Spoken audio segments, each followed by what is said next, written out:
sa mga balitang pambansa. Ngayong linggo, inaasahang ibababa ang utos para ilabas ang arrest warrant laban kay Kingdom of Jesus Christ founder Pastor Apollo Quiboloy. Nitong Biyernes, pinirmahan na kasi ng ilang mambabatas ang arrest warrant laban sa pastor. Kasunod dito ng paulit-ulit niyang pag-isnab sa pagdinig ng Kamara tungkol sa mga umunoy paglabag ng franchise ng SMNI. Ayon kay Surigao del Sur Representative Johnny Pimentel, kabilang sa mga pumirma sa arrest warrant ay sina House Legislative Franchises Committee Chair Gus Tambunting at House Secretary General Reginald Velasco. Ibibigay ang naturang warrant sa House Sergeant at Arms na si retired Major General Napoleon Taas, na siya naman may kipag-ugnayan sa Philippine National Police sa paghahain ng warrant laban kay Quiboloy. Nauna nang sinabi ni Quiboloy na hindi siya lalantad dahil sa banta sa kanyang buhay. Sinabi rin ng kampo ni Quiboloy na nasa Prayer Mountain ito sa Davao para humingi ng gabay ng Panginoon.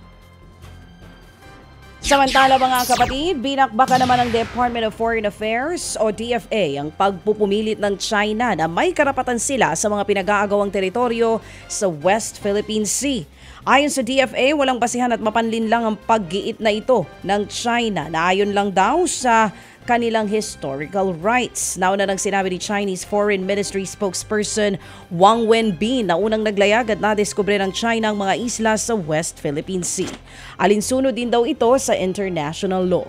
Pero sa pahayag ng DFA, sinabi nitong matagal nang may exclusive economic rights ang Pilipinas sa Panatag Shoal at Kalayaan Group of Islands. Alinsunod dito sa Exclusive Economic Zone o EEZ na kinikilala ng United Nations Convention on the Law of the Sea o UNCLOS, bagay na pilit hindi kinikilala ng China. May isang linggo na lang at Semana Santa na.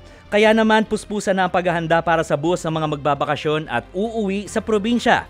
Ang Philippine National Police magpapakalat ng mahigit 30,000 pulis sa iba't ibang bahagi ng bansa. Kabilang sa kanilang mga tututukan ang mga pantalan, paliparan, mga bus terminal at mga paboritong pasyalan. Ngayon pa lang ay naka-heightened alert na ang PNP.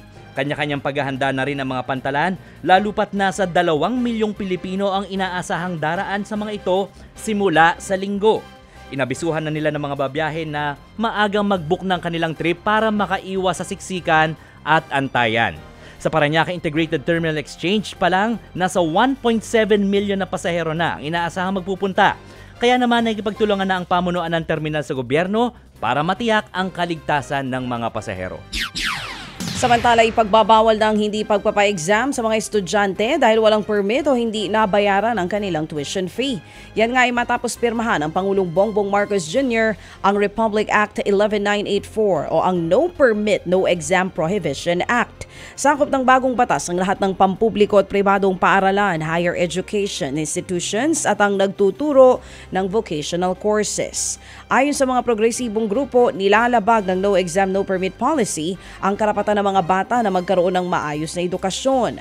Ang DepEd at SHED nauna nang naglabas ng mandato para rito. Pero walang parusa para sa mga paaralan at universidad na hindi susunod. Una nang umapila laban sa naturang kautusan ang mga pribadong paaralan.